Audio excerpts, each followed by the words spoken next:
Okay, so we've done the 30-degree angle. Now what we're going to focus on is the 45, 45, 90-degree triangle within the unit circle. So this angle right here is 45 degrees, and if we convert 45 degrees to radians, you're going to end up with pi fourths, because 45 goes into 45 once. Well, first of all, the degrees cancel. 45 goes into 180 4 times with pi in the denominator. So this 45-degree angle is also pi fourths. Okay. Except for that here. I should move that. That looks like it's part of the 30-degree. So this angle right here,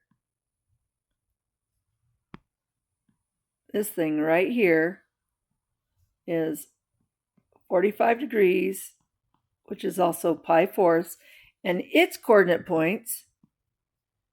So if we went back down here to our previous video, from the viewpoint, here's our eye, from the viewpoint of a 45-degree angle, both the opposite side and the adjacent side are root 2 over 2.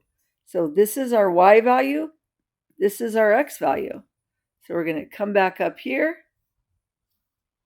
So here's our x value, here's our y value, and then for every single 45-degree angle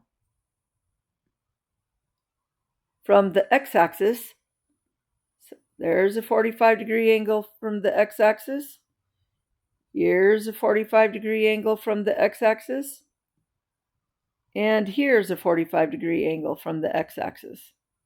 So every single one of those at their coordinate points, root 2 over 2, root 2 over 2, but again, in this quadrant, the x's are negative. In this quadrant down here, they're both negative. So this point right here, negative root 2 over 2 for the x, negative root 2 over 2 for the y, and then over here, again, in this quadrant, the x's are going in the positive direction, so positive root 2 over 2, but we're going down in this quadrant. Down is negative root 2 over 2. This is your x, this is your y. By the way, this is your cosine value, this is your sine value. So in every one of those, every time you see an x from now on, think about cosine, and every time you see a y, whoops, that's a 2, the y would go here, that would be sine. Okay, all right, and the next video, I'll go ahead and pause this, and then we'll do the 60-degree angle.